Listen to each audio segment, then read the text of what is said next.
I know. I tweaked with it a little bit.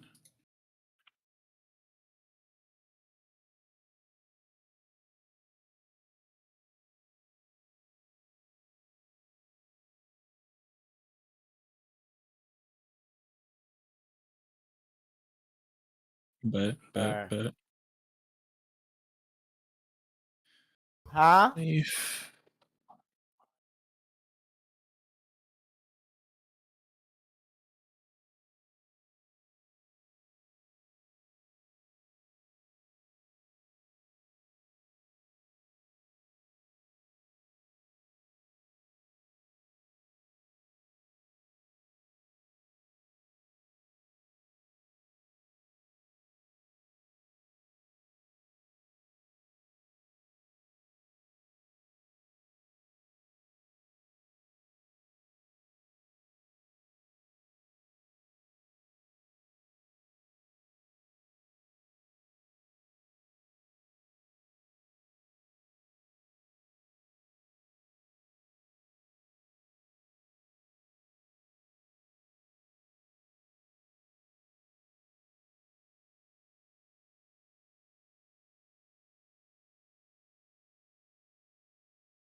Oh, mute.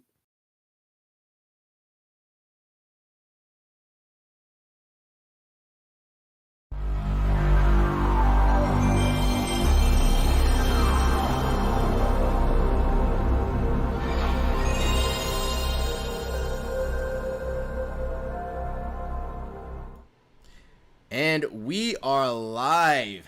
Hello, JSA fans. This is the start of something grand and new. I am Josiah, aka JoJo. I'll go to Brandon first because I didn't really signal that. But Brandon, since you're above me, let's go to you. I'm Brandon, aka Beatdown, and Chicken. I don't know. Jalen. Jalen, we live. Oh no, he's Tapping definitely. bro. Go ahead and introduce yourself, man. Go ahead and introduce yourself. Who, me? Yes, you. Yes, you. Oh, me. Oh, my name is Jalen, aka Baby J. Okay. And then. And my name is Kareem, aka Kdew. I'm glad to be here with y'all.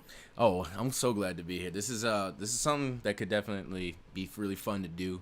Get together, look, just to talk with the homies, and the homies always be hanging. So for anyone who doesn't know, or for first time tuners, we are JSA, just something or just some authentic. Just some authentic can be put in front of almost anything. Just some authentic gaming, just some authentic talks, just some authentic podcasts. It could be thrown in front of anything, and it really just kind of flows. We started as a skit channel, so it really started with me and Jalen, that guy up in that upper Pennisfield corner over there. And he and I made a skit way back in the day, and it was called "When Your Homie's Logic Is Whack," and it's one of the funniest things ever. Like it is so funny that it had a lot of gems. That's a gem. It is a gem. I definitely am gonna post it again, try and see if I can get some of that, old revenue back of it. You know what I'm saying? But from there, we actually made pretty outstanding progress, and especially when the pandemic hit around. We started kind of going a little bit, but we've been a little in and out of the loops of it. We would have times where we would be hella on it, and then we'd have times where we'd be like out of it. And it really is all it matters to is because it's like, life just happens. Sometimes we get caught up in situations. Sometimes, we get overwhelmed in situations where we want to do the best we can, but it looks like the best we can is to step away and take a deep breath. And I think one thing that is very important is obviously is our best being of who we are and best being of our mental health, rather than constantly have to supply people of something that what we want. We kind of did pretty good. We got 2,000 subs, and we're still kind of going strong. We went down a little bit, and I understand why. It's because we haven't been posting anything, but we're still there, and we can definitely keep building it back up. And what a way to do it with a podcast, because the podcast era, it's hot. That podcast pool is deep, even though it is getting ever so deeper. It's very, very kind of easy to get noticed now, especially with sources like TikTok. So we're gonna post a lot of our clips here on TikTok from here to TikTok, and because we're gonna have some funny conversation, we're gonna have some funny moments. Like we chuckle bust in private. It's time to see what you guys, what this homie synergy is about. So, go ahead. I thought you were about to say anything. No, yeah, most definitely. I think that I've been with you guys for a long time, and I'm glad to have you guys as friends. And I feel like that majority of our conversations have just been private, and we have a really, robust, selection of conversations, whether it be from just, life or, gaming or, entertainment in general. I think that what we can bring here to the table is something that is going to benefit not just, those who are specifically in those niches, but as well as to the general public, because I feel like it's not actually brought out enough. Right. And it's not fake, it's authentic. We're all just being authentic here. Yeah, that's right. I agree. The main thing is we got nothing. We got no image to sell. It's just us. We some dudes trying to make it. It's essentially just you just seeing how it's just hanging out with us, Yeah. just just walking right by. Oh shit, one of the boys. Yeah, Something like that. we For out here real. giving virtual dap ups, y'all. So you guys, if you guys are watching, sit down, strap it down, relax. We're gonna get right to it too. So first things first, goals. I guess I'll start. I'll be really brief. So as of right now, I want to be in film and production. I do want to do like radio. I do want to do production. I want to make TV shows. So this is definitely kind of the push into that kind of field right there. And right now I'm gonna be going back to school to get my last 2 years out and get my bachelor's degree for it. And I definitely want to start, pushing out more like into the world of entertainment, being able to get into acting gigs. Most notably, I can definitely put myself in voice acting. It's a very nice way to introduce, especially because with my sounding of the voice and with the way I deliver my speech, I definitely would want to, present myself in an image to where I can use these talents to its potential maximum. So, and go on and so forth. The pool is it's infinite. So we'll go this way. I'm guessing that's me. Yeah, that's you. I mean, on my side you're up. So I'm on my side you're up. My side is like you with like the big head on top, and everyone else is just, including me, is on the bottom. But like, my so in terms of like my goals, like I've even like ever since like I was like in what, fifth, sixth grade, I always wanted to be like a game developer. Like that's definitely something that's always interested me. I haven't gone back to school in a little bit, but like the 2 years that I've been in those classes, those granted I had all-nighters, but those were like amazing. Like I didn't regret that like for a second. I do definitely want to get back into coding, and like I already have like some good ideas like to at least like even make small games or like just small indie games, and like I already know like a couple people that are already like pushing further into that scene. So it's like, why not like push further into it? I'm been a gamer at heart. I want to like get back and just actually like contribute more to the gaming space. That's good. That's good. That's good. Hell yeah, brother. I love that. Jalen. What say you, Jalen? So I'm a coach at UFC Gym Naperville. I do personal training sessions, and then I also teach boxing, Muay Thai, and kickboxing. And another goal of mine is I also fight out of that gym too. So my goal is to make pro and then eventually make it to the UFC. That is a good one. Hey, man.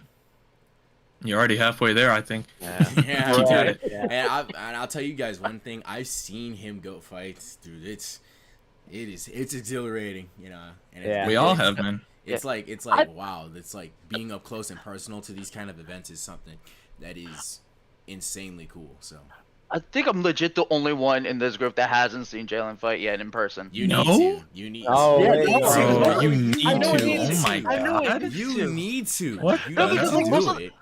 Yeah, because Oh, most of yeah. the times he had a fight, I was busy with work and my other job. So Oh my God, bro. Yeah. We're at his job. We're at his job. FYI, I have a fight coming up in July 22nd. Hey, Where at? Ooh. It's gonna be in Maryville, Indiana. hey, that's not too far out. Okay. Yeah, that's like an hour away. Hey, if we could pop out, let's do that. Yeah, it's Maybe we could good. put the link in the chat. Oh yeah, for sure. Oh, yeah. I'd probably Yeah. even stream that. I'd probably even Yeah. outsource stream that. So Yeah. that'd be really cool. Right. And then our final is right next to me, virtually.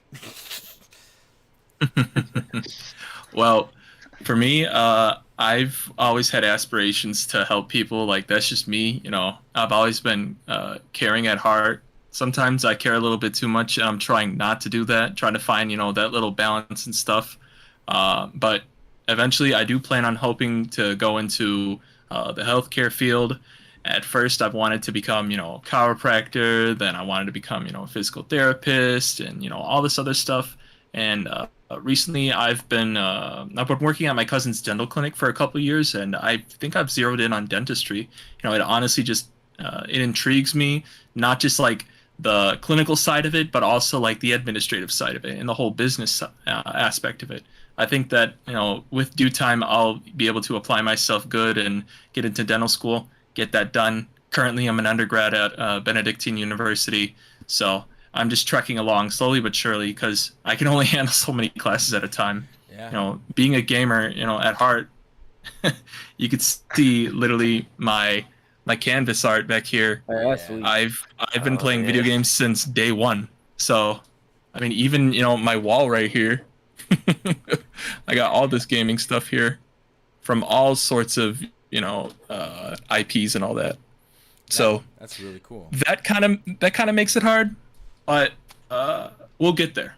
Because you know I saw this one post. I think I've told y'all about this where like this dentist he literally said that he will give you a free teeth cleaning if you can beat him at Super Smash Brothers. I thought that was really funny. Hey, that's cool. That's fun. Oh, It I think is. it's something similar like that at what was it, C2E2, where like this dude was just like posted up. It's like you get like free rewards or something if you're able to beat him in Smash. Here, I have it. I I literally have it right here. Oh, he's bringing Oh, up this yeah. stream. Let's go. Yeah, oh let's Yeah, go. let's see. it's from Kotaku.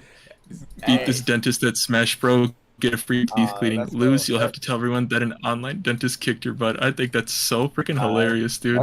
That's good marketing too. It's good Right. marketing, That honestly is good marketing. and that's how you get. Oh, dude, he has yourself my out same there. last name too. What the hell? My boy got the same last name as me. You might It's be in right. Massachusetts. That's crazy. Man, what's the next flight? Wow. 3 stock, 6-minute time limit, no items, no final smash, final destination. Dang, bro. Yeah. I wonder who he mains. I wonder who he mains too, but there's one thing I'd go against him: Kazuya.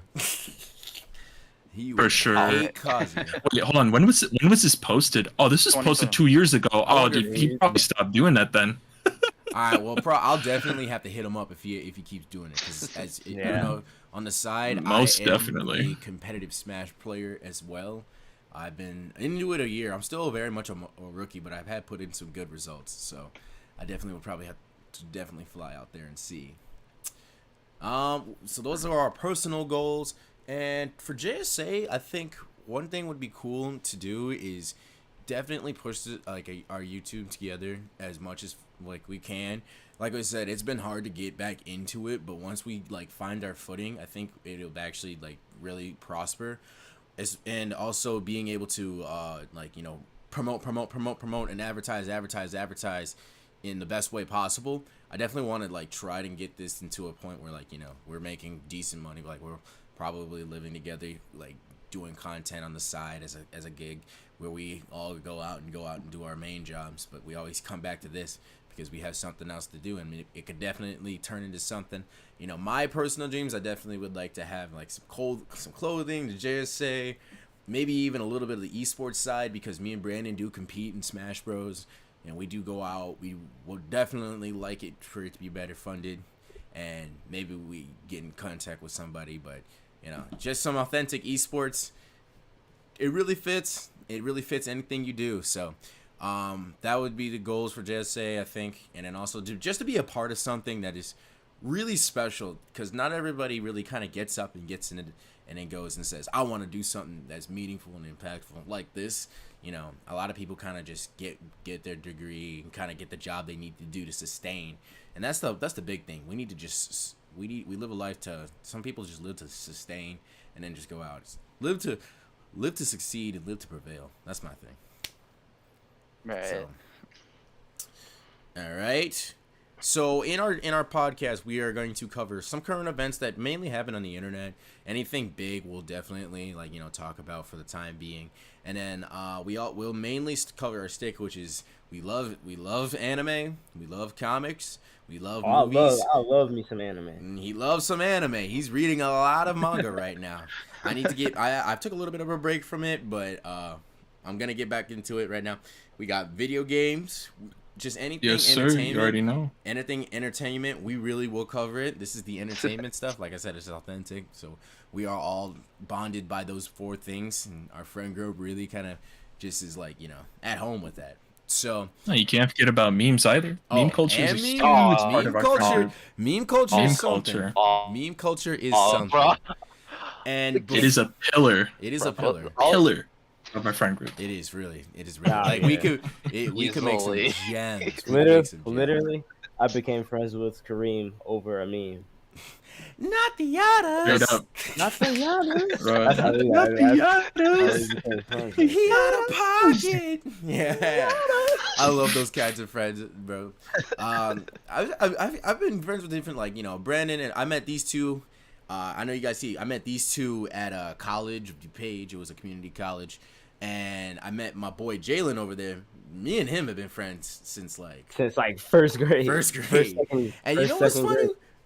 Hey, Jalen, get as close to your camera as possible. Could we get away with being brothers? I don't know, but a lot of people mistake us for being brothers. So Nah, we might need to pull the card one day. I don't know Nah, what we nah, would use for it for, but we might need to pull the card just one day, just for the one time. Hey, if the brother card don't work, there's always cousins. The cousin card might even be the Oh, better for option. sure.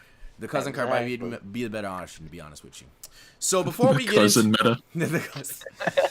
So before we get into that, let's see some of our people. Yes, sir. Here I'm from TikTok, not spooks. Welcome aboard. What is that? B Corn, sup, what up? And Kareem, you're there. Welcome and welcome, guys. I thank you for being here and enjoying this so far. We're about to get right into our first subject, which is the current events. And I think the biggest current event on the internet right now is the worst apology ever.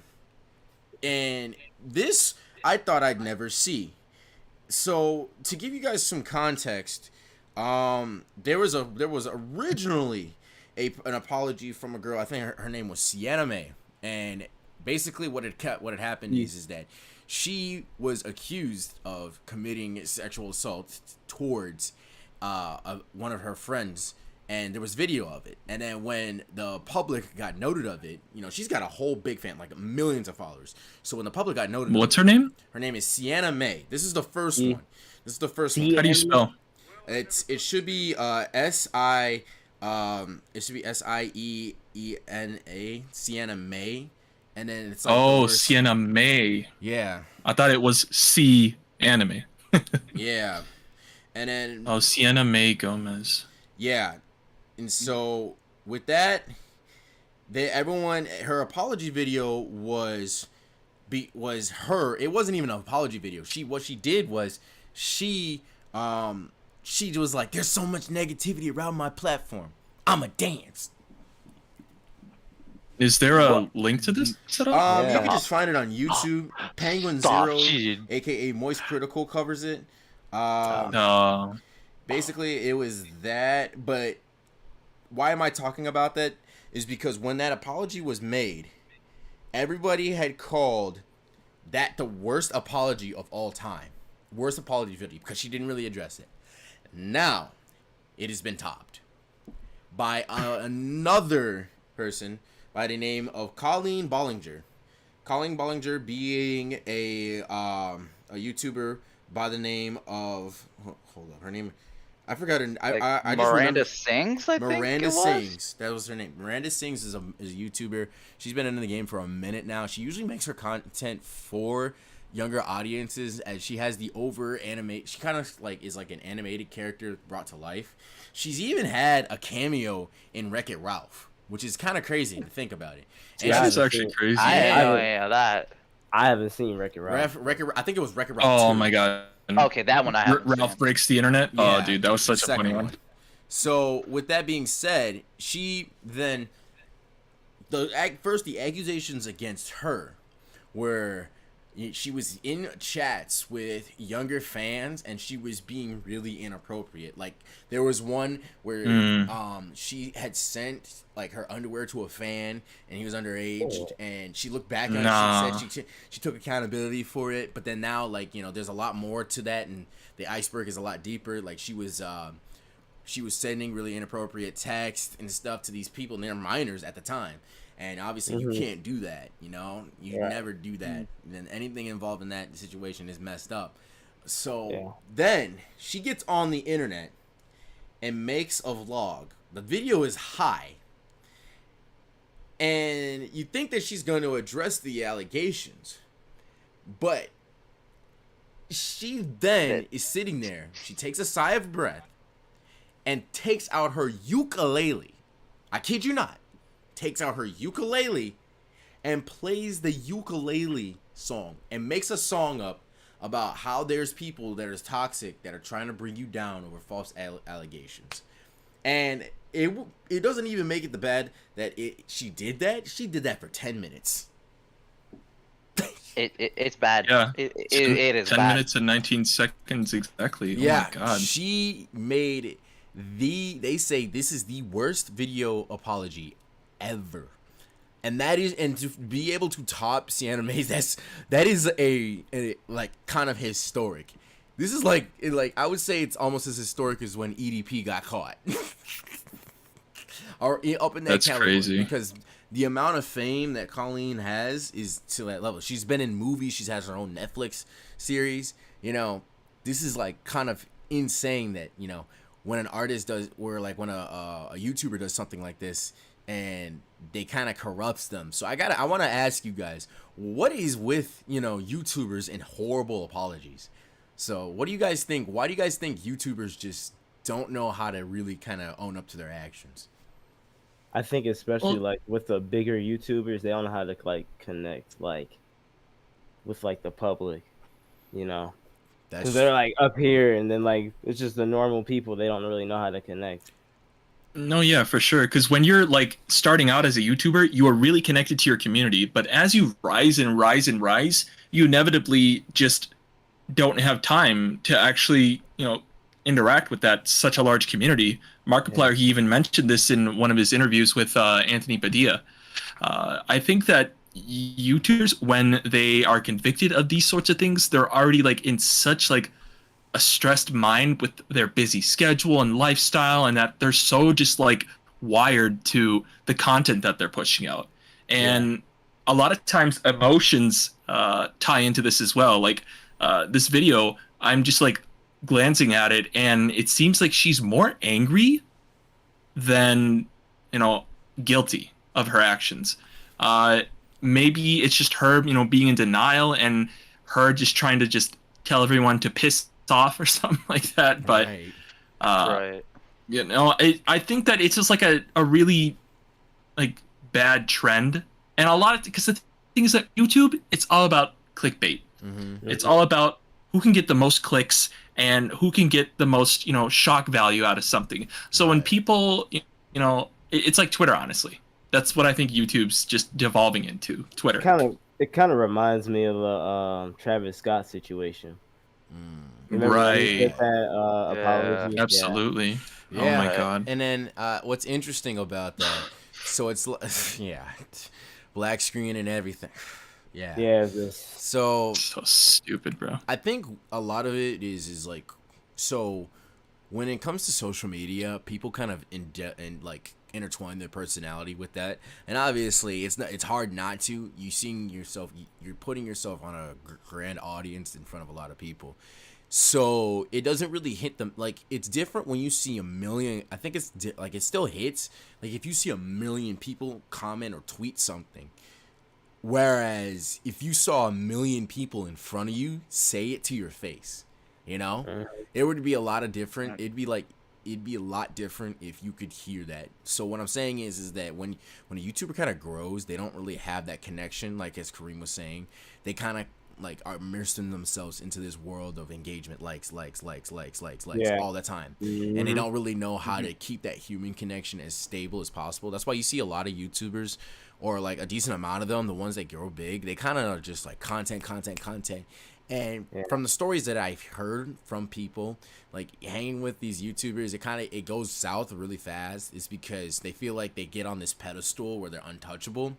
And when they do something that's wrong, they're like, it's whatever. And, you know, I'm friggin' Josh Stower, or, you know, something like that. Someone that has like 1 million followers, and they don't know like how to like actually like see out of the perspective. They see this perspective of who they are in the eyes of the other people, rather than seeing from the eyes of the people to who they are. It's like, it's weird as I say that, because it's like, what does he mean by that? No, it's like they only see themselves as like one person, one way, rather than seeing them as the whole thing.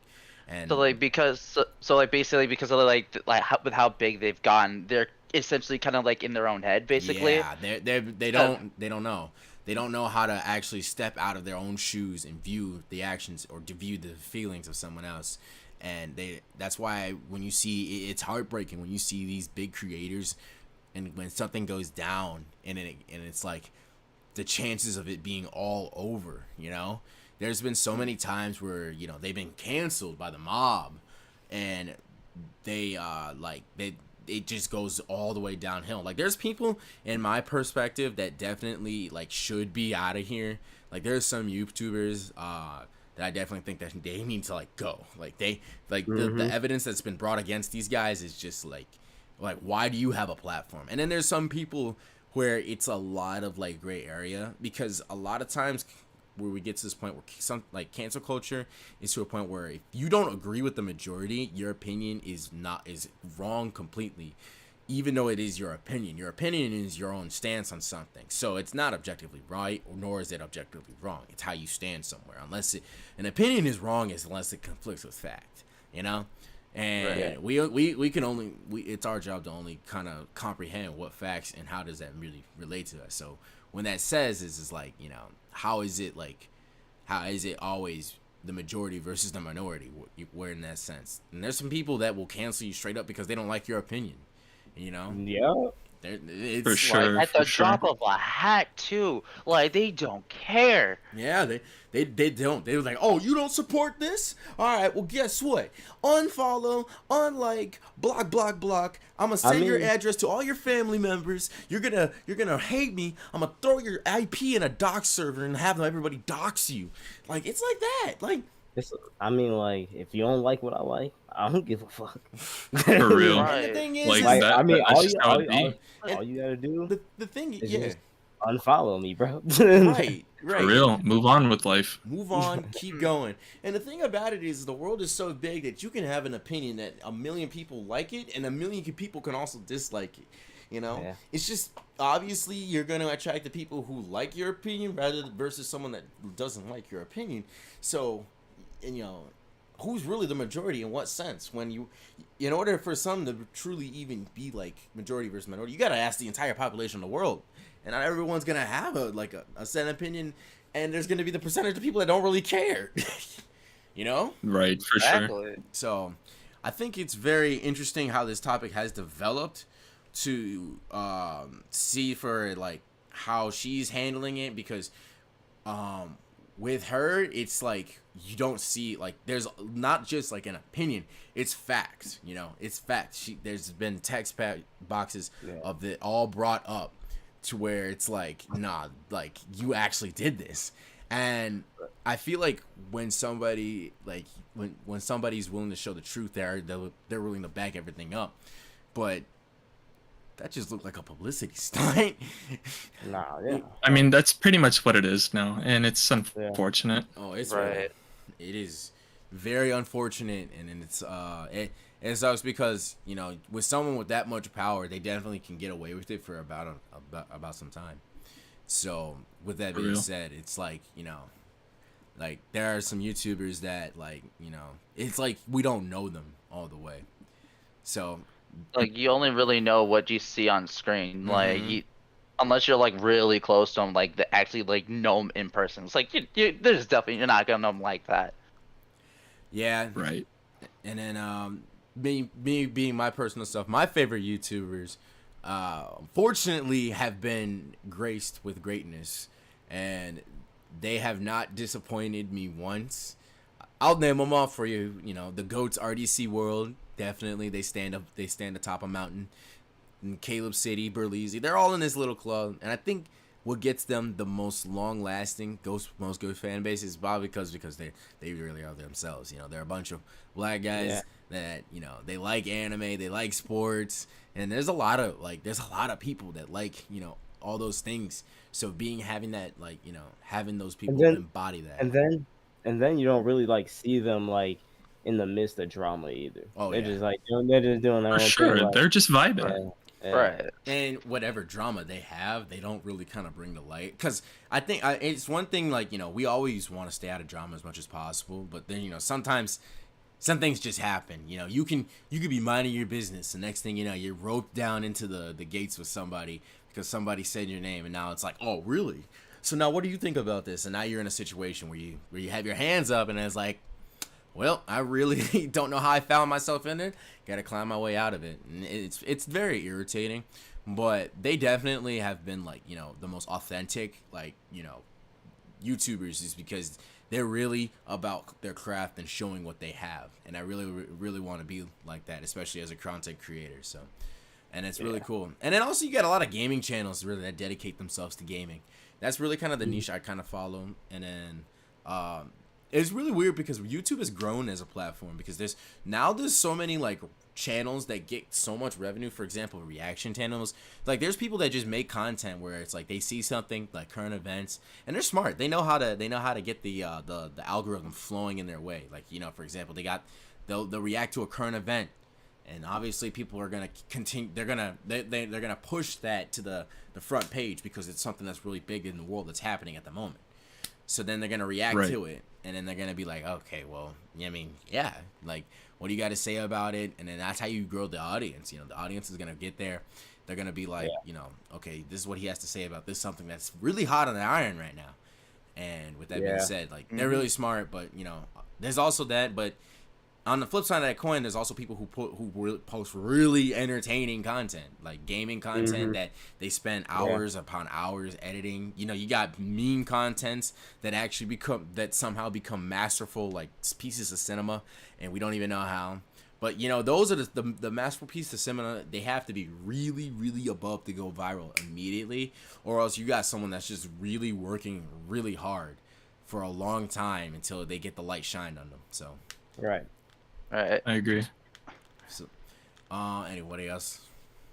Favorite YouTubers? My favorite YouTuber of all time is Dashy XP. Ah, Oh my Dashy. god, gosh. Dashy XP. Dashy's really cool. Yeah. Yeah, he's Oh, very Corey funny. X- Corey X Corey Genshin. Extension, the gamers. Yeah, Yes, they're sir. very down to earth too, and their I gaming stuff is really nice. They're I very fuck with- wild too. Yeah. Right. I fuck with your boy Tevin. Like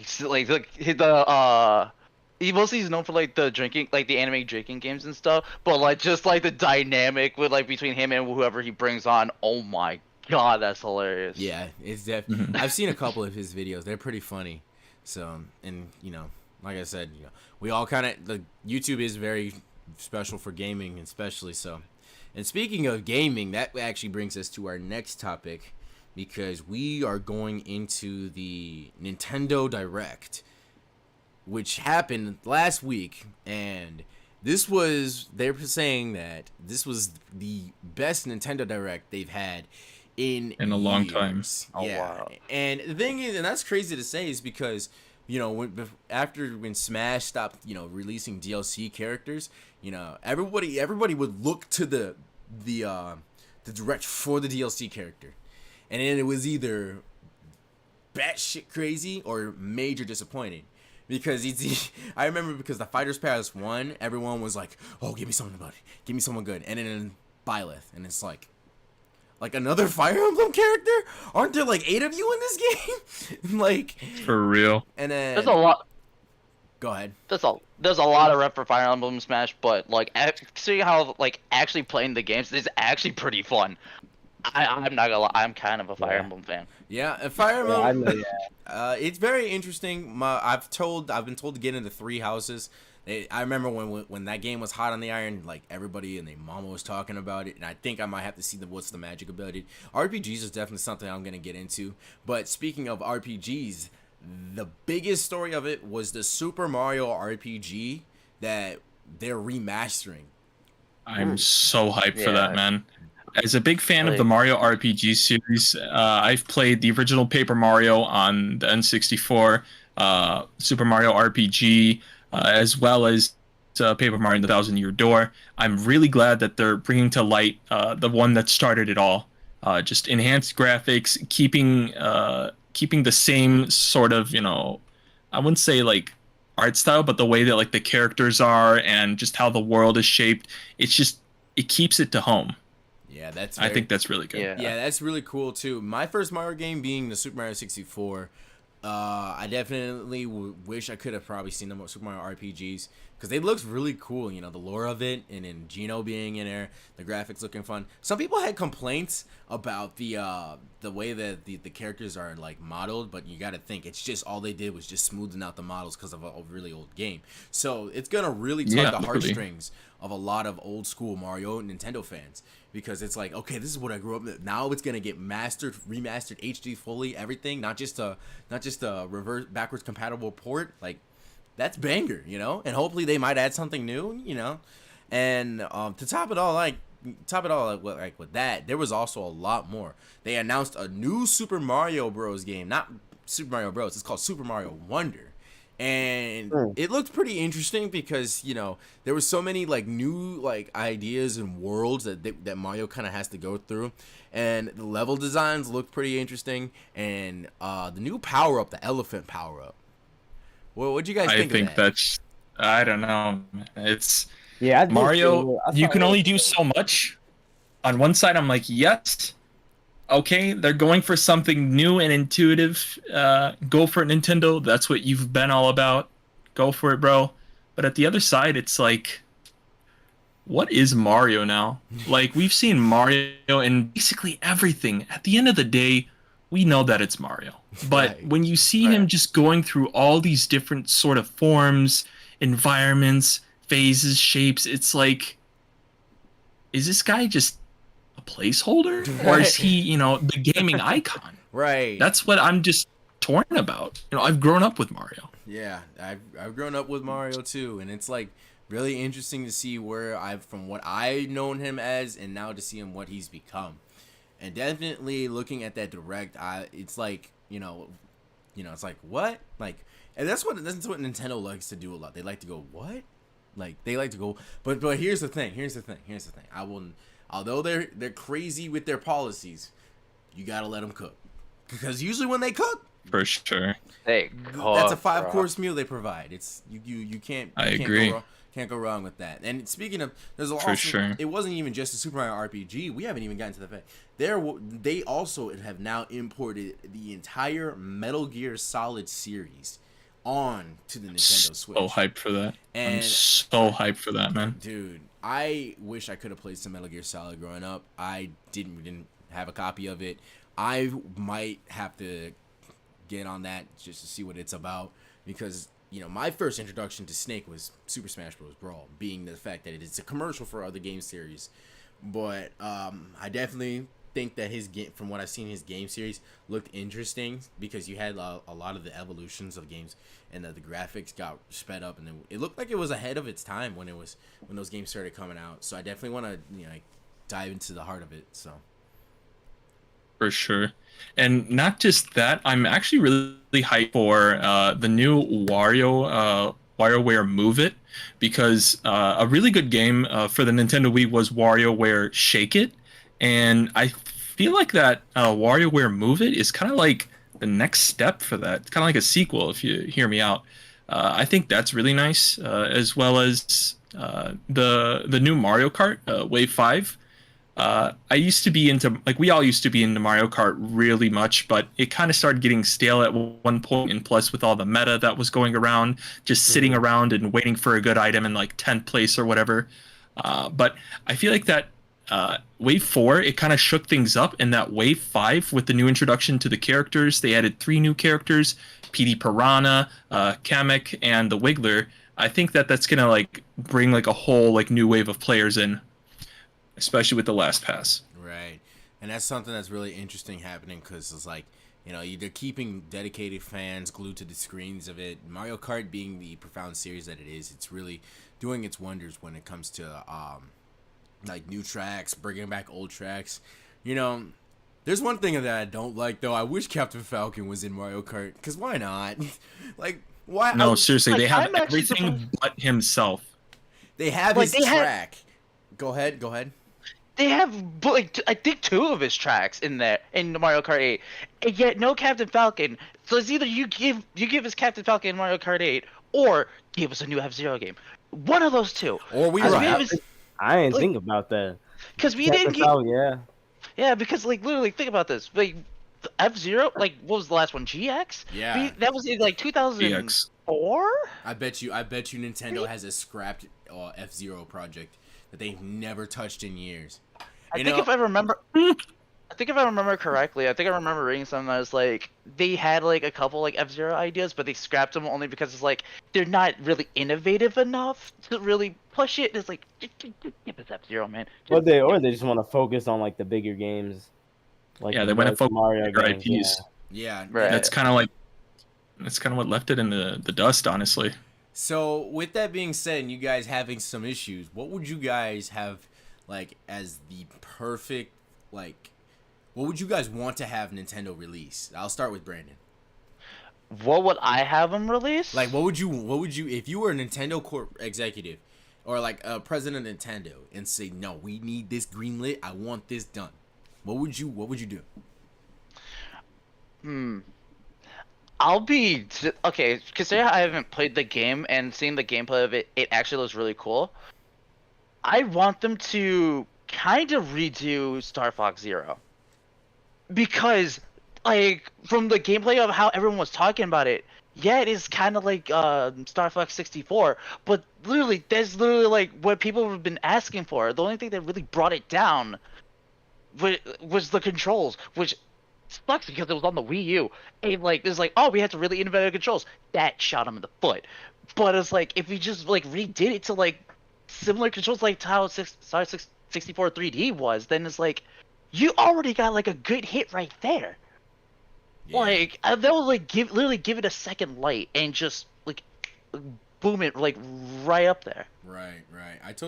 I agree with that. The Star Fox series is definitely underwhelmed. Fox is more known for Smash than he is in his known series, and you know, Right. I definitely with the characters and the concept, you could have literally Nintendo Star Wars right in front of you, and they don't dive into that, bro. Oh my god! Imagine a Star Fox game with a Cowboy Bebop aesthetic, bro. That would be pretty wild. That would be wild. Right. Jalen, what you got for me? I would say like more like remasters for like old games. Yeah, they do that. Me, They so don't. me, so with me, I'm not that big into like Nintendo. I haven't played Nintendo like that. So So you kind of want to just go back and visit and be like, okay, so this is my introduction. That's fair. That's fair. Kareem, what you got for me? I feel like that Nintendo, they've done like a lot when it comes to their major IPs. So I think like either reinventing another IP like F-Zero, giving it that kind of like race aesthetic, but like going like a different direction of it, or the same thing with like Star Fox.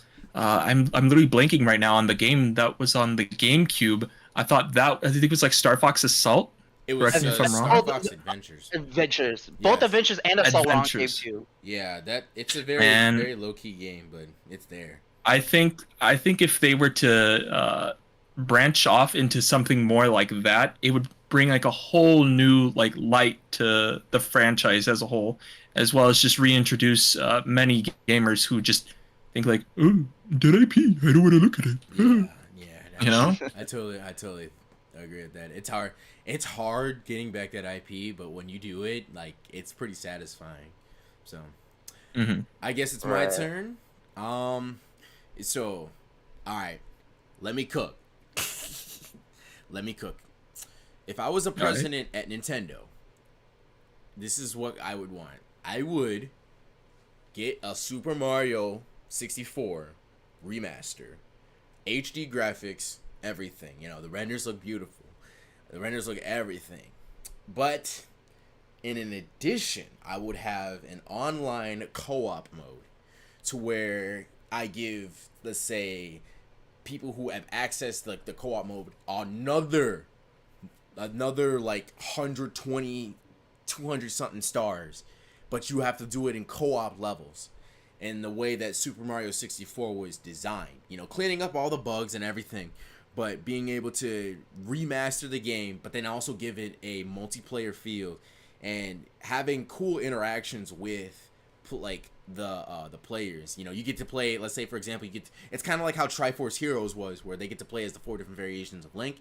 You get to play like as 4 variations of Mario, or like Luigi, Wario, Yoshi, because Yoshi's actually in Super Mario 64. You just don't see him until the end of the game. But He's actually in DS as well. He's the Yes. first playable character in the DS. first Right. playable character in DS. But with that being said, it would be an online platformer. But like maybe I would even do like a split screen, like if it was in person for multiplayer. But you know the split screen era is so far beyond. But like I definitely love to for sure. revisit it. But you know, Yeah. being able to just play Super Mario 64 co-op, it sounds fun. Like there's been people who've modded the idea, but if Nintendo actually endorsed the idea, you know, they might be able to make a lot of money off of it. And For sure. Have you- that's my idea.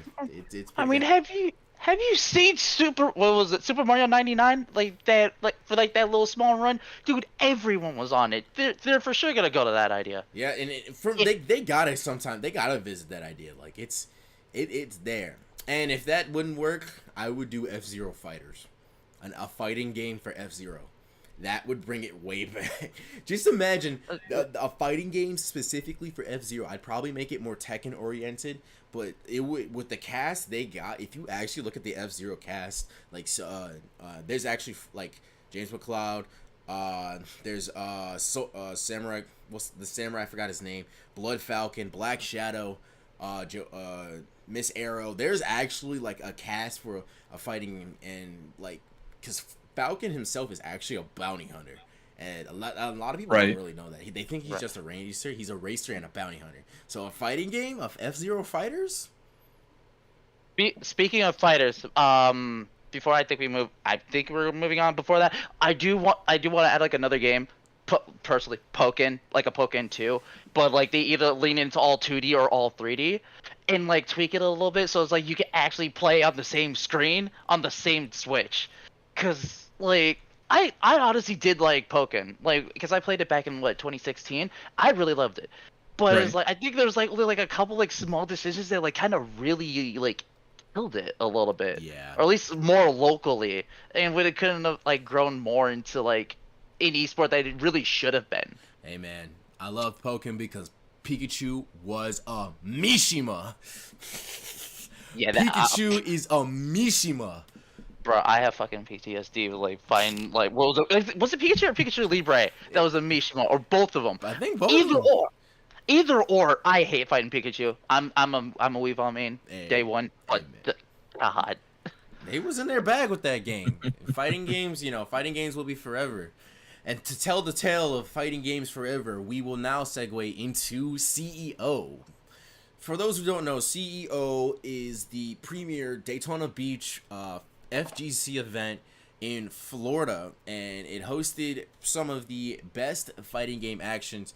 You have Street Fighter 6, Tekken, Smash, Guilty Gear. I think they had Melty Blood. I know they had Blaze Blue. They had so many fighting games on display, and it was really cool. But we're really gonna condense it into the main stories.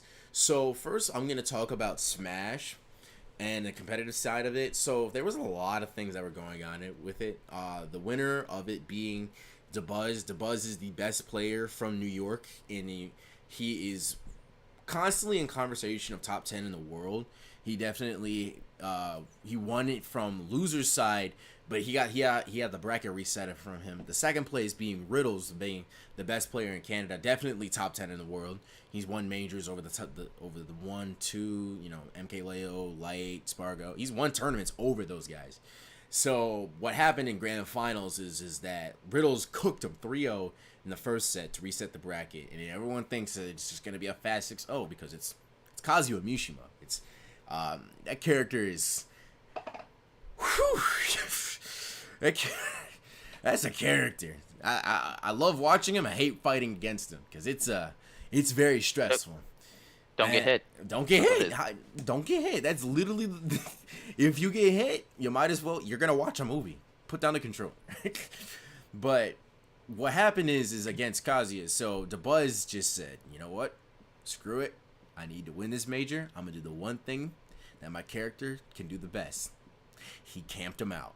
He camped I'm talking about this brother went to the Smoky Mountains and camped the crap out of Riddles.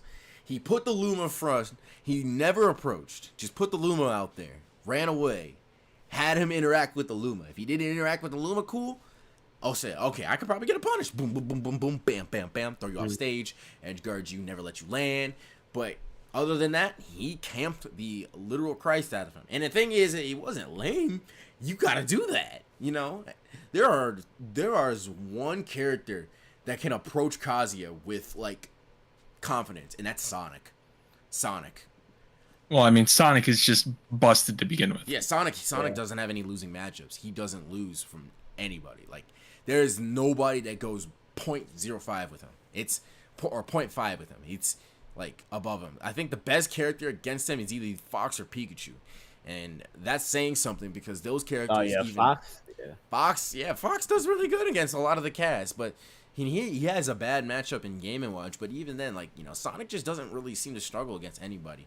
And especially not being able to struggle against Kazuya, who could literally just touch and kill you. You know, Riddles never goes Kazuya against the premier Sonics with an X. He never goes Kazuya against them. There was a collision. He had to reverse 3-0 Sonics with Terry.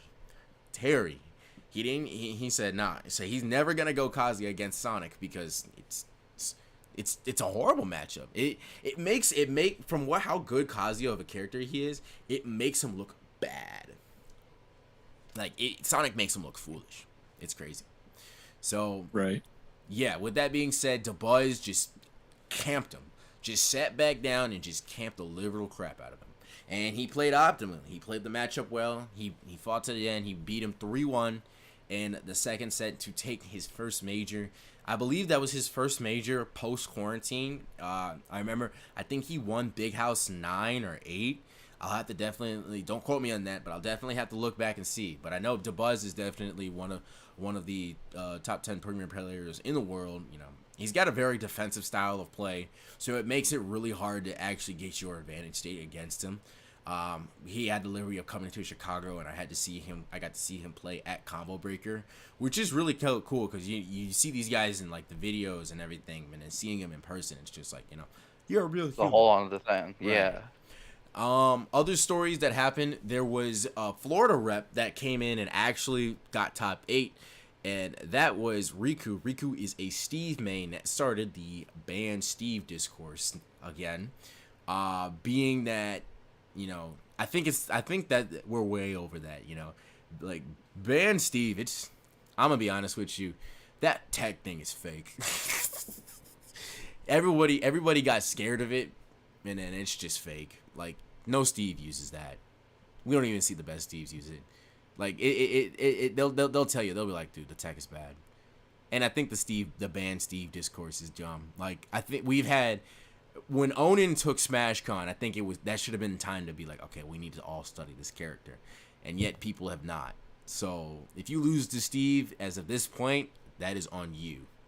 If I lose to Steve, that's on me, because, you know, I gotta know how to fight the character now. It's non-negotiable. It's not negotiable. I'm in a region with like a bunch of Steves, so we gotta get that practice in. And honestly, like, they're unbanning Steve later on this week. Yeah. Like, for the PR season. Yeah. Steve is unbanned in Chicago, so don't get freed up. Don't get freed up by Steve. Come get your Chicago Steve practice. They're probably Minecraft. One of those two. Yeah. You don't want them to play Minecraft. You want them to play Super Smash Brothers. If you get them playing Super Smash Brothers, you're doing something right. If they're playing Minecraft, don't even bother. Also, there was also ESAM and Riddles. That was probably, they say that was the set. It went to a Game 5 into a really, like, questionable, like, last hit scenario. It was like a weird power dunk that Riddles barely took it. Being that ESAM is kind of looking like the old ESAM, where he would just top 8, even get like top 3 or 2 at majors. He won majors over like Leo and stuff too. So it's kind of cool to see shades of the old school coming back in to teach these new up and rising stars and how to do it. And he plays Pikachu. He's been a Pikachu main for the longest, like straight up like I'm Since talking Brawl. like Brawl, like 2008, 2009. Like, he's an OG. He's really out there doing their things. But also another interesting story. Riddles actually got sent to the losers bracket by who do you think he got sent to losers by? You would never guess. I didn't watch. No clue. None of. None of us watched it, but you probably. Nobody would know. It's a Bowser Jr., right? A Bowser Jr. Named TMC7. And so here's some lore. These guys played online, and there's a clip of Riddles when he beat him in online. Riddles cussed him out. He said, "Bitch." And then he said, "If we played offline, this set wouldn't be half as long." And then he lost. But he didn't, and he was wrong on both ends. He lost, and then not only he lost, the set went to game 5. So it probably was even longer than the set that originally happened. So TMZ kind of hopped offline and cooked him. And I saw the pop-off videos. They were interesting. But that also segues into my next topic because Riddles was also in Street Fighter. So he got second out of 512, I believe. I think it was 512 at CEO. But then he also got 25th out of 1,000 entrants in Street Fighter 6. That is really impressive. That is really impressive. That is really good.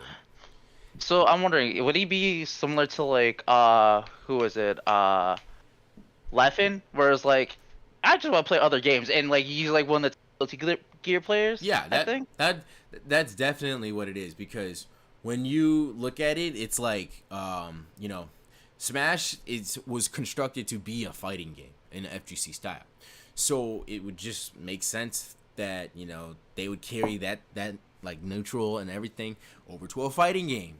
And Street Fighter 6 is Boston.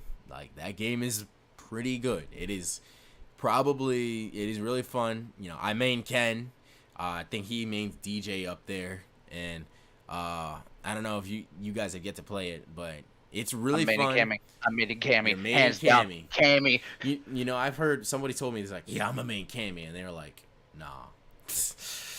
I mean, I've been from the first moment I played Street Fighter 2, and then Street Fighter 5, it was still Cammy. That's interesting. That's interesting. So real quick, I'm just gonna follow up on my results real fast. I know that Mental D won in Street Fighter. Mental D is a Luke he's a Luke / Blanca main from the Dominican Republic, and he locked down. I don't think he lost an actual. He might. If I go back, I gotta watch it because he was just cooking everybody. I'm talking he was straight up just not letting nobody get their game plan in.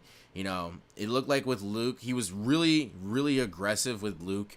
He was just hitting people where they needed to. He was comboing the crap out of them. With Blanca, it kind of looked like he trolled people with Blanca. So let's see, the second place. What was her name again? I forgot. Jury. So, Jury.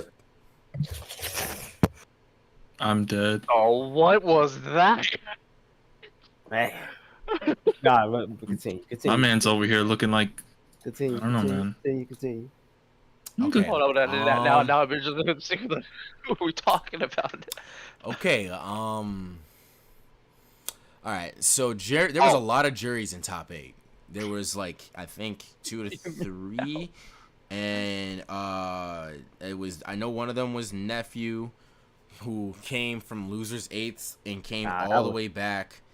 That was a come up. He came all the way back to grand finals, but got cooked by Mental D. I'm looking up the brackets right now.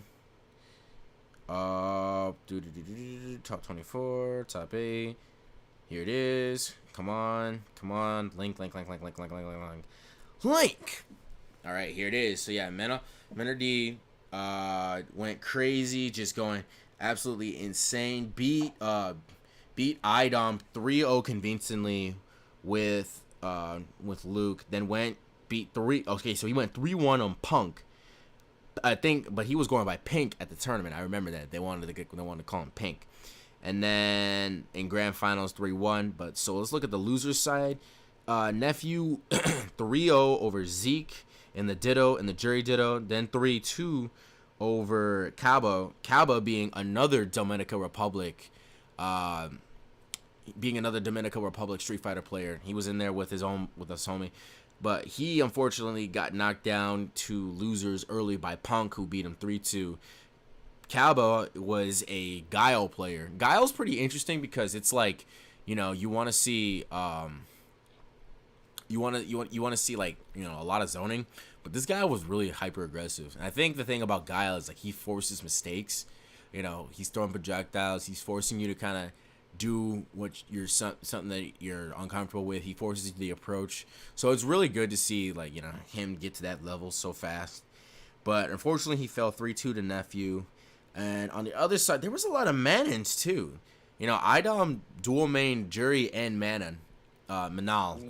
Which one was Manon? Manal. I don't know why I said Manon. No. I think I'm saying Ganon. But Manal was the command grappler, the Russian lady. Oh, her. Yeah. And I'm gonna be honest with you, that character looks kind of interesting because, like, if it you know, you usually see a command grappler, they do like unique things, but she dances with them, and it's really funny. So, and it does hell of the damage. Annoying as hell though. Annoying as hell. So we went from essentially we have 1, 2, 3. Yeah, wait. 1, 2, 3. Yeah, three juries, two Manons, a Luke / Blanca, a Cammy, or a Punk switched off between Cammy and Jerry, which is very interesting. And Guy, did I say Guile already? Yeah. I think you did, yeah. So yeah, that was the top 8. There was a lot of juries. And I think this is very interesting because, you know, a lot of people were like in the black about Street Fighter, and then when the 6th one got announced, everybody just hopped on it. Like, I'm talking, everybody said, "We are on this game, and you guys are not gonna stop us." And when they hopped on this game, like, it was crazy. Like the amount of output that came out. So with that saying, chat's funny. With that saying, I think this is like the best time to get into fighting games. Like, hands down. Like, what? So check me out. Street Fighter 6 is busting. You know, everybody in a mama is playing that right now. And that game is going crazy. It's clean. It feels like demo right now. It feels like oh, sorry, he was a little. But it feels really nice to look at, and it feels really cool to play. Like when I was playing with my brother, I'm still very inexperienced, but it's like, you know, it's a good game. It's a good game to grind, and obviously showing those results from Riddles, who's a Smash player, and carrying those results into Street Fighter, you can obviously see the hard work pays off for him. But not only Street Fighter, we have Tekken 8 on the way. They were giving alpha testo because me and Brandon went to Combo Breaker. Unfortunately, we didn't go to, like, you know, we didn't get into the alpha testing, or there was like there was a room for it, but like, you know, people were saying it was really, really clean. And take this for granted. We got some videos we'll probably throw in there, and if you see like the Tekken 7 hype, like the hype around Tekken is insane. Like, I'm talking like the viewership of Tekken is amazing. So I think they called. Sorry, cut you off. But I think like for at least the grand final set for Tekken 7 at Combo Breaker, they're saying like that Combo Breaker was the best Tekken tournament ever so far. Yeah, and that's saying something because we got to witness that live, and right, you know, it was just really cool to see like that come to life. By the way, Kareem, your camera's glitching a little bit. My camera's fine on my end. On my end it is. I think it might catch up a little bit. I think you're fine now. All right, yeah, you should be fine now. You I don't even know. Oh, it's a little delayed. Yeah. A little delayed from my end. Staying with me a little bit, I don't know but what to tell you. Yeah. Well, it is what it is. It is what it is. But going back to the topic, Oh God. what was I saying? Tekken 7 is hype as heck. Like, you know, so having Tekken 8 around the corner, like, this is gonna go crazy. And then to top it all off, Mortal Kombat.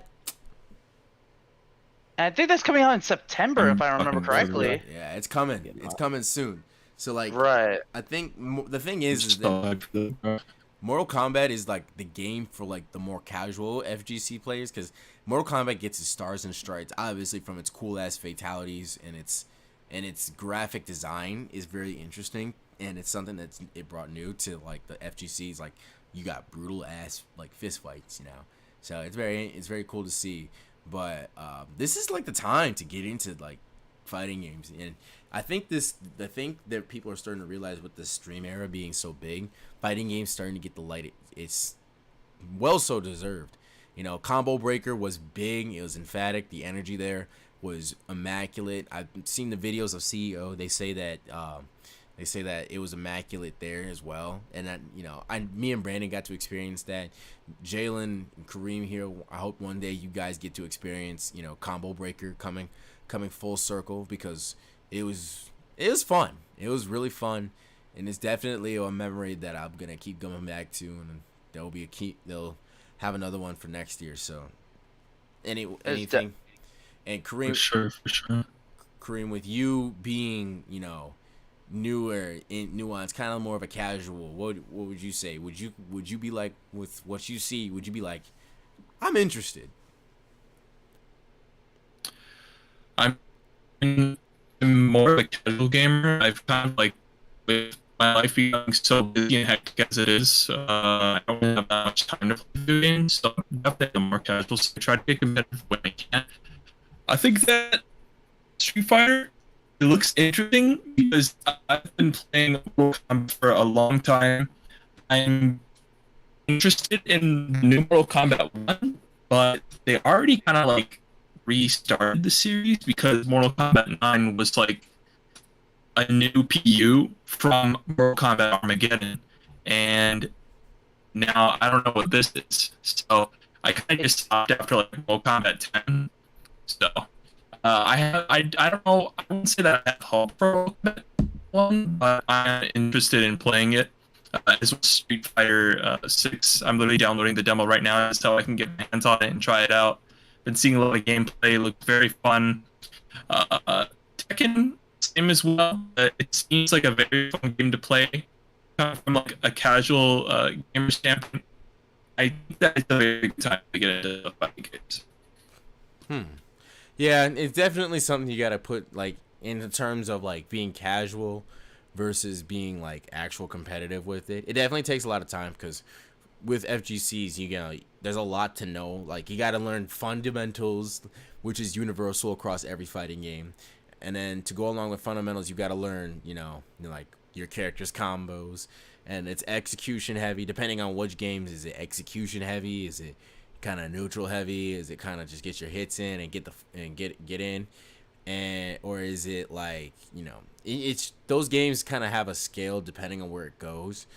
So with that being said, I would say I personally think it's a great time for anybody, not even just like be like go all in, just kind of see what it's all about, and that's definitely a cool thing about it.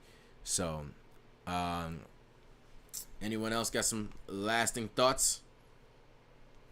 Yeah, definitely, like, if not this year, definitely this year and next year for sure would be like, it's like a really great time to get into fighting games of like all genres. Because like literally last year we had Guilty Gear Strive. This year we already have Street Fighter 6. We're getting Mortal Kombat 1, and like if you're looking for like something like more like niche, like, cause You know what y'all forgetting about? Budokai, bro. oh, Oh, Budokai for real. Tenkaichi 4! Exactly! That Like, is shit like that! that is Like, that is a gem from our childhoods. Like, bro, Yes. easily. used to- Tenkaichi 3, bro? Tenkaichi 3? And I was one of the rare ones, that, cause I don't know if y'all got Tenkaichi 3 for the Wii, but I think I still have my copy somewhere. I played a little bit on online. That, even though it was laggy as all get out, that was still really fun. Nah, bro. Take Aichi, bro. That game gas. Yeah, definitely. Get For Easily. the sure, fuck for up. sure. So, I never played it, but hey man, it's a great time to start. Obviously, a great time for to sure, start. for sure. Hey, but now with this, we're going to be moving on into another genre, as we are full of multiple genres of entertainment. This time, we're going to go towards the entertainment of television and TV. So, I don't know if you guys have been seeing recently. We've getting a lot of TV shows, but there's been this fad of trying to recreate and remaster, like how we told about IPs about Nintendo. There's a lot trying to be a lot of IPs being brought back of series. However, there are very, very notorious instances of something like an animated TV show that sits well in our hearts, and it does super, super, super well. It's actually something really good to come back to and watch. And they make a live action show of it. Or a movie, depending on what it is. And it's completely garbage. And, you know, this is actually kind of an important topic because we're now seeing, like, you know, the One Piece trailer. I had mixed reviews. Like, okay, like, I'm not the biggest One Piece fan. I've seen a good amount of it. I used to watch it on Toonami when it came on. I definitely one time when I got the time, I'm gonna go You're back. not a and- One Piece fan? Get out of here. Oh no, Oh, no, I done opened a can of worms now. One Piece fans be like that. One Piece fans. And I never even Nah, watched it. but nah, the live action, they look garbage, bro. So it's interesting because, like, you know, we hear people like they're mixed reviews about it. They say they got the actors right, but like the thing is can you replicate the greatness of what the animation have caught as a live action? What do you guys think? See, the thing is with like One Piece, bro, like the characters are ugly as shit. So like you can't like replicate that into They are. into live action, bro. Like Buggy the Clown, It's bro. just hell, all gonna be CGI at that point. Usopp, no, you cannot do that, bro. That thing is ugly, bro. For real, it's so the thing is, like, you're not even just like the character, like I get what you're saying, because like One Piece carries an iconic design to their characters. I feel like if they were to take a silhouette, I would say more unique. more unique, yeah, iconic. You know, I feel like you can recognize the One Piece characters apart from each other easier than you can recognize a lot of other anime cast characters, even in their own series, because the developer took a lot of time in developing how the characters look. You know, getting their aesthetic down, their character arcs down. So it's really hard to replicate what works in a comic book setting, and put it on the live action TV show television. Like, I feel like I feel like it's kind of a diss towards the show sometimes, because it kind of, like, when you animate something, you put it in its own universe. And when you put something in its own universe, it works the best because it kind of tells its story. For example, like, you know, Avatar: The Last Airbender definitely was one of, like, the best shows that I grew up on back in the day. I remember, like, you know, loving it, the action. I thought it was Sure. anime. And, Yeah. like, I think it was heavily inspired by anime. it if I was remember correctly. heavily Very much. inspired by anime.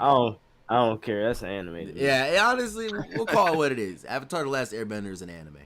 And with that being said, like, you know, it was really inspirational and really cool to see that blend of Western and Eastern come together, and it creates something amazing, you know. And I feel like there's a lot of power of animation that goes into it. Recently, we've been seeing, like, leaked screenshots of the live action Avatar: The Last Airbender television show, and I still got mixed feelings about that too, because, like, you know, I'm not like if you can, like, remaster it, there's a lot of magic that went into the Avatar: The Last Airbender. We didn't know, like, a lot of people didn't know what it was, but then when it fully told the story, it was something that it's magical. Like, you know, you can definitely tell by its art style. It's like, okay, this is Avatar. And, you know, Right. there's a lot of visual storytelling inside of Avatar: The Last Airbender, and animating it made it so much better. Now you try to live action it, it's just like, how you gonna replicate that? honestly, I It's think. gonna be definitely difficult. Oh Yeah, yeah. I think if for at least like from how I'm looking at it, it all depends on where the source material comes from first. So like if you let's like since we're on the topic of like them like making live action stuff out of animated things, it's not really gonna work because like live action you have like a completely different set. You have to do things completely differently with how you want to show the same emotions or like how to really express or like show the world off. Whereas with animation, you literally have complete free creative control in terms of the style, in terms of how like characters are, everything. Right. And like since you already saw it animated, trying to like recreate it live action is definitely not gonna feel the same. But as with book, but like if someone's trying to make like a movie out of a book, like the best example easily Jurassic Park, those that or James Bond, those are like book series. But Right. like picturing in the big screen, you literally can only like picturing your like you only see them from words, it's just how it's written. So you can literally go off from there. So like it's like for me it just depends on where it starts from. And like there have been kind of alright adaptations. Like I think the best example I would think is Alita Battle Angel. Yes. Right. I like that. That was actually a really good movie. I really like the action, and also you had some big name actors in that movie too. So it was fun I to Right. like see. Rurouni Kenshin, one of those movies on Netflix, bro. Like those are good. Right. So like it can be done right. Just we just haven't had a good track record of it for a Thing while.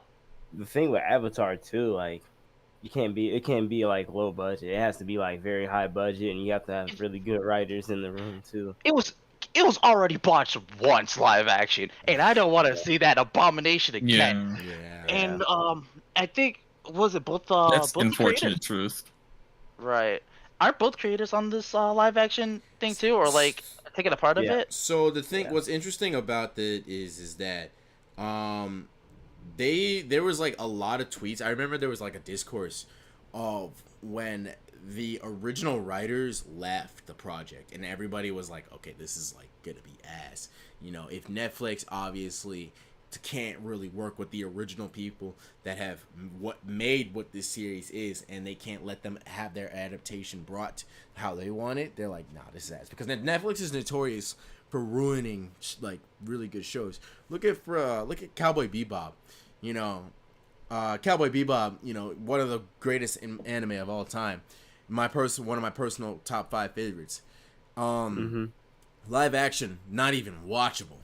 Like, it is so bad that you just like you look at it, Right. and because you might as well call it like what's it called? You might as well call it like some other off-brand name like Cowboy bootleg. Kale Bootleg or something like that. Like Nah, just but call it that like that. that Don't shit put Cowboy Cowboy boot. Bebop, nigga. yeah, don't like don't like don't take the name of something that's already a gem and then just slap it on something that you've created and call it, yeah, guys, we're just adapting it. No, it's horrible. I think one of the worst ones, like No, that's just corporate gambit at that point. everybody knows about the what's it called? Everybody knows about Dragon Ball Evolution being horrible. Like everybody That's and like the their worst.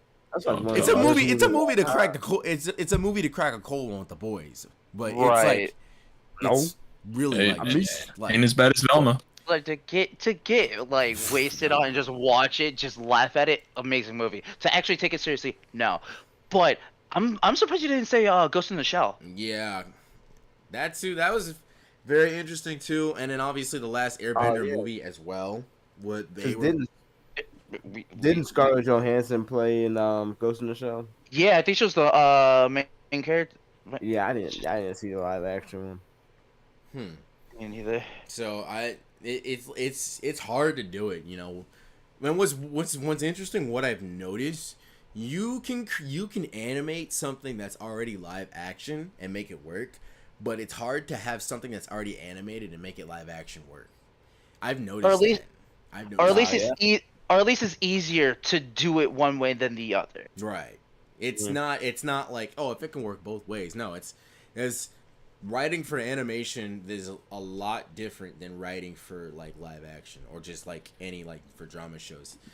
Like drama shows, it kind of feels like you have to be a lot smarter, whereas animation you have kind of like a clean slate. You know, you can do whatever you want. Sure. And the writing and the execution, you gotta have a lot more character emphasis. You know, when it comes to animation, a lot of characters in animation definitely are like way more like original and have a lot of depth to them and a lot of quirks to them. So that's what makes them their characters pretty interesting. So it's very telling to see that, but it's really hard. You know, I think the best, I don't know, the best version of it, like Alita and also the JoJo's Bizarre Adventure movie is not bad. It's just has its moment. Yeah, there was oh yeah, there was a live action JoJo's movie. It was based on part 4. It was but you know, like I said, it's hard. It was alright. It was hard, you know. No, I think there was this one instance that made me mad in high school. So, you know, I watched Death Note in middle school, and That was a funny movie. Okay, so no. So I watched Death Note in middle school, right? So then I had the series on lock, you know, Light Yagami, L, and everything. So the Death Note movie comes in, the movie, and I'm thinking to myself, they made a live action movie? Oh, let me peep this. It was the worst movie, one of the worst movies. It was second. I would put it like third to Avatar and Last Airbender and Dragon Ball Evolution. I would put it third to those worst ones. It was so bad. It was. I didn't even finish that movie. It was. I stopped after the They took. It was a train wreck. They took a profound anime series and just turned it into an American horror film. Yeah. And for those of you who know that what Death Note is, it's a psychological, I would say a psychological thriller, because you have the main character who's actually like the protagonist, but he's a freaking villain. He's killing people. Like he's left and right, just writing people in the net. The movie was about keeping the Death Note away. It made Light look like a dumbass protagonist in a dumbass horror movie. And that's really what it was. And what pissed me off is not only the movie was bad, there were so many kids at school saying it was crazy. And I'm like I remember there was this lunch table and there was this dude, his name is Jack. And motherfucker was like, yo, you see that Death Note movie? And I was like, yeah, it's ass. He goes, what are you talking about? It was the greatest thing. And I said, bro, are you serious right now? I pulled out a Death Note manga right in front of him and just put it on him. Humble yourself. God, he need Jesus. I said, bro, that is Death Note. You just watch Note of Death. That is Death Note. I looked at him. I pulled out the manga. I put it right in front of him. I said, that's Death Note. That is not. I don't know what you watched. That was not Death Note. That is Death Note. And like, I think what it is like, cause you're making like a show that's originally from the East. There's a difference between East and West. It's like storytelling. East is more character driven stories, where the West is more plot driven. So it's hard that the West can't emulate that. You know what I'm saying? Like it's really, really hard. So I don't know. We're skeptical about these new ones that are coming in, and I definitely am kind of like, okay, what do we? Because like I feel like every time I do look at like a live action thing, I get disappointed. I was like, even if like the trailer will look alright, you definitely have to take it with like a huge grain of salt. Just like is this really gonna be alright, or is this just about to be a big old waste of my time? Right. And you can't really see that until like the movie comes out, and in that case, it's like, well, you already wasted your money and your time, so like, what's you gonna do? So, with that in mind, go ahead, Kareem. I don't know. Oh no, no, Nope. No. All right. Since we're on the topic of animations, we are at 10:43 to round out. We've got a spicy topic. segueing right into the cartoon bracket. So for those who don't know, on Twitter, I'm hosting a cartoon kind of millennial style bracket where I pit like the shows against each other. It's all for fun. It's like a March Madness style bracket, and I do it for fun because I did it back in high school. Wasn't really happy with some of the results, so I wanted to see if people were smarter this time on Twitter. So I ran that poll on Instagram. So now we're going on Twitter and we're gonna see how it is. With that said, we have a couple tiebreakers we need to cover. The first being, so what it is I run a poll, and basically the poll is, you know, this show or that. And the poll, the show that got the more votes wins. So with that being said, it is time for the first one, with it being Billy and Mandy versus Chowder. So we gotta come to an agreement which show is better for it to move on. So I'm gonna have to say Billy and Mandy. Both, yeah, I mean, both shows are very outlandish with their own unique takes. But honestly, I feel like that Billy and Mandy just hits closer to home. Chowder is kind of like regular show in the sense that they go so far out of the way with their stuff. Like regular show, it kind of just brings it back because it has that tie to reality, whereas Chowder is just complete fantasy.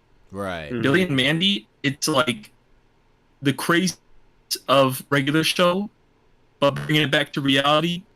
But it gives you that more of a like nostalgia, all nostalgia aside. I think that Billy and Mandy is more of a creative chaos as opposed to Chowder being a more abstract chaos. That's my take. Yeah.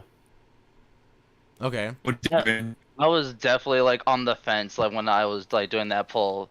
Definitely like for like the grounded kind of, yeah, especially the groundedness but abstract of Billy and Mandy. But honestly in that poll, like because of like how like just outlandish and just crazy it was, I did vote Chowder. But like that was like for me that could have gone literally either way. And like I couldn't really decide on that one. Mm-hmm. And I am going Billy and Mandy. And the reason why is because I feel like Billy and Mandy kind of just was like they both shows are funny as all get out. But I feel like there's a certain charm with Billy and Mandy that Chowder I feel like Chowder tried too hard to be funny, and Billy and Mandy just naturally was. Do you 'Cause guys for get my me- drift? For me, Right. like the only funny like character I liked in Chowder was Snitzel. That was about it. I mean, and he barely said anything. For Rada, real. rada, Right. Yeah. rada, rada, I'm- rada. I mostly like got like a kick out of like the fourth wall breaks in Chowder, but like I don't think it could really pass up. Who could pass up Fred Burger or Dracula? You just can't. Irwin's thirsty ass.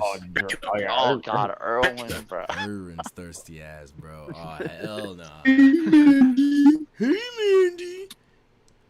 What's up, Irwin? Yeah, I love that show. So we're going to give that one to Billy and Mandy. And now for our next one, we are going to have to go to the Toonami side bracket. And Toonami was a bloodbath, you know. We had a lot of first rounders that I was sad about, but I knew that they were kind of going to get beaten out. So check this one out. We have Xiaolin Showdown versus One Piece. 50-50 split. No comment from me. Wait, Shaolin Showdown. Oh, Xiaolin I mean, Showdown, for those who don't know, was a I do, kung fu I fine. show that came on Kids WB. It was actually really cool. It was about a little short man. He looked like Krillin, and he would like teach these guys like kung fu. He was a kung fu master. Okay, yeah. Looking at this, okay, I recognize the show. you already know where Okay. I'm going with. You already know. Yeah, I know you. You are. I'm definitely leaning towards Yeah, we- Jalen's answer, but the thing is, are we only talking about specifically the Funimation dub and what they did, or all of One Piece as a whole? We can go with all the One Piece as a whole. If that's the case, Yeah. you know, I'm on Easily One Piece's side. Easily One Piece. And I mean, Howlin' Showdown is good. It is yeah, fire. it's but fun. It's just kind of went up against a Giga Legend round one. Yeah. Right. That's still going too. Yeah, still going. Not done yet. One Piece, they haven't found it yet. And it's been 20 years, so. And finally, this one kind of I pissed doubt me they off. ever will. This kind of pissed me off a little bit. It was Batman the Animated Series versus Johnny Test.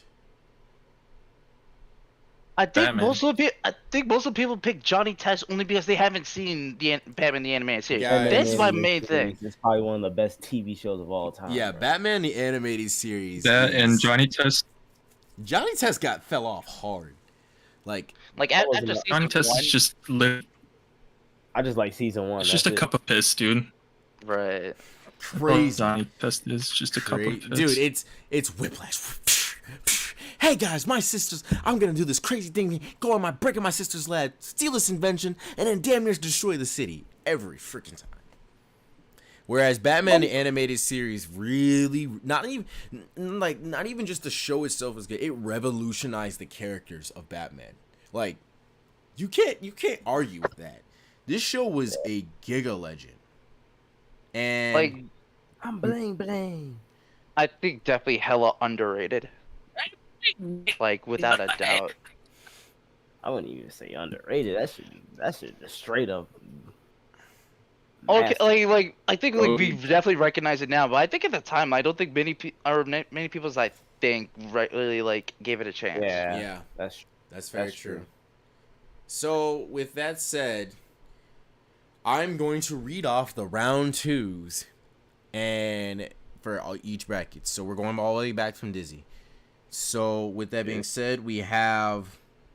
Wait, actually, I need to go back to Nickelodeon. Hold up 1 second, because that's where it all started. And about to post these polls up later in the night too. Dubs at the top. Yeah. So I'm about to what I'm gonna do is I'm gonna like go in, I'm gonna like draw it and then be like draw it in. So damn, that's crazy. We got SpongeBob versus iCarly round 2. SpongeBob. SpongeBob. Yeah, definitely. SpongeBob. I mean, Easily. but also it's up to the people. Then we have what is it? Jimmy Neutron Shit, versus we're the people. Jimmy Neutron versus Fairly Odd Parents round 2. Ooh, Jimmy Neutron. Jimmy Neutron. Jimmy Neutron, I feel like that even though it had such a short running, if it were able to actually just develop and just fester as a show, it would have such a great like outcome. I feel like I connected Parents- with the characters more than Fairly Odd Parents. Yeah. Literally, I do like that. They introduced so many new characters, and it just got stale so quick. I missed the old season of Fairly Odd Parents, but it just gutted such key characters no one really just thought of, like what is huge impact, like AJ and Chester. Well, you don't see them anymore. Right. You really You don't. don't. You don't. Like honestly, the moment Poof was born, that's when it like fell down. Yeah, the show tanked. So I don't even know. It got past the The Danny moment Phantom round on. Got So pregnant. it was Man, interesting. I missed Danny Phantom. And then so we also got Hey Arnold versus Drake and Josh round 2. I say, hey Arnold. I'm Arnold. going Drake and Josh. That's gonna be Really? a debate. That's gonna be a debate. And then to round out, we Mhm. we'll have Wild Thornberry versus Avatar: The Last Airbender, and the winner of that's gonna face Rugrats. Huh. I'm picking Avatar. Both times. So, Man, easily. Thornberry's a classic. But Yeah, then Avatar the Last Fuck. Airbender, though. Yeah, you're going up like if you're going up against Avatar: The Last Airbender, you have to really like. I'm saying, like, you aren't winning. yeah. Right. You aren't winning. Avatar's gonna meet SpongeBob probably in the finals if these people are smart. Now that would be a debate too. So then, if we go to Disney Channel, we've got Lizzie McGuire versus Phineas and Ferb. That should be a wash. But I don't know. We've Just washed. got Wizards of Waverly Place versus That's So Raven. That's a debate. That's not right. yeah, We've got Sweet Life of Zack and Cody versus Kim Possible round 2. I just have to say Kim Possible for that one. True. I'm about to go say I'm Sweet Yeah, Life gonna of say Zack Kim and Cody. Possible. I'm gonna be honest with you, Kim Possible probably. And then we have Jalen, you're lame as hell. Even Stevens versus Boy Meet. I mean, no, not even Proud Family versus Boy Meets World. That rounds up Disney. Oh, Proud Family. That's a Hold hard up. one, actually. There's no way you watch Boy Meets World. There's no way. There's no way. I have to say Proud Family. Yeah, I did. That's crazy. That's just But, me. but but I'll say Proud Family though. Hold on. Where's the bracket? Hold on. Sorry, I gotta surf through my chat. I gotta pin. I wish there were more like pins on Twitter. All right, here we go. For real. So then we have on the Cartoon Network side, we have Powerpuff Girls versus Billy and Mandy. Oh wow, that's kind of Damn, that's Powerpuff that's Girls. a nail Yeah. biter. That'll be We another have tiebreaker thing. Samurai Jack versus Scooby Doo. Mm. We have Star Wars: The Clone Wars versus Ben 10. Ben 10 barely made it.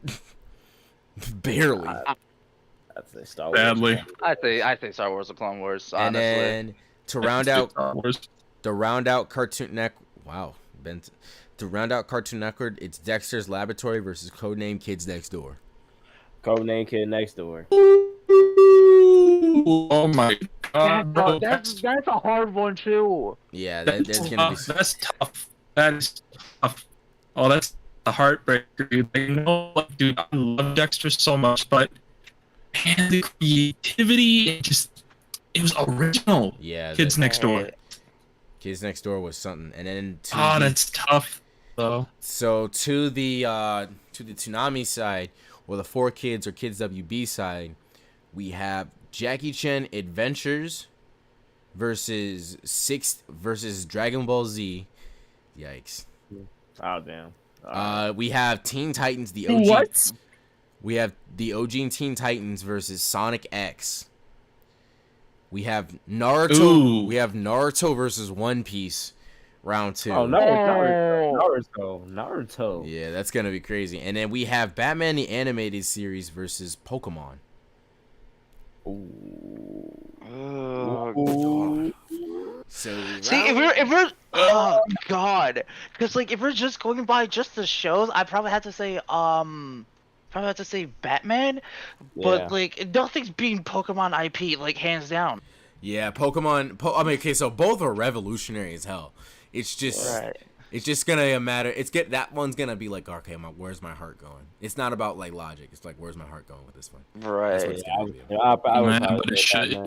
it should be about logic, though. Right, and logic, and a little bit of heart. But yeah, that's the next one. If we're So talking about heart, my heart would have went with Dexter. But I know objectively, Kids Next Door is just out of this world. yeah, both Out are of very this world. creative. Both are very creative. I think it's just that Codename just brought something new to the table a lot. So Yeah, it has that undeniable edge. right. Right. And those are our tiebreakers. I think that's going to be all the time we have for tonight. This was actually a really nice first show. So Yeah. definitely little kinks we got to work out here and there. But, over time we'll grow and over time we'll be better. We had a very intriguing conversation. I think we had a little bit of first episode jitters, but now those are out of the way. Get in front of get comfortable in front of the camera, in front of some people, and then have to progress. And I don't know if you guys see Right, it, but for sure. Kareem's camera keeps stopping on my end, so definitely. Yeah, no, like his Yeah. camera or whatever is just stuck in the Matrix. Yeah. Like, But other than that, For though, real? yeah. I just Badass. dead, man, I guess. Here, we'll show you the VOD after this. But like you were in the Yeah. Matrix for a little bit, and we were like, okay, is he connected Yeah, back? it'd be like that, though. Maybe I think you're probably sharing the internet with some other people, so that might be it. Maybe someone's on the internet. And Yeah, that's just how it, though. we do hate net. That's why if this episode was sponsored, it'd be sponsored by Xfinity. It would be, because I have Wi-Fi pods. That stuff help out it goes a long way. I don't have Wi-Fi yeah. pods, but over here I do got Xfinity, and that shit's really helping. Yeah, get an extender. I recommend getting an extender and hooking up your Ethernet cord to it. That does wonders. If you I get probably it. would. I probably should, even though like where my room's at, I'm like directly underneath, or directly above the router. Yeah, I know. So an extender, I know you can get one for like. It is a 40? little pricey. Like but I think like 50-ish. my Wi-Fi extender was 200 because I had 2 of them, and there were 100 pieces. There's one up here and there's one down there, so they can connect the internet. Yeah. Oh, I'm thinking of power line adapters. I'm stupid. Well, that's all the time we have for today, guys. Thank you so much for joining us. We're gonna cover more topics. We'll be back next week. I am JoJo. I'm B down. And I'm Kdew. You guys stay safe, take care. Have a thrilling Thursday night. Like, sub, spread the love, and come back next week.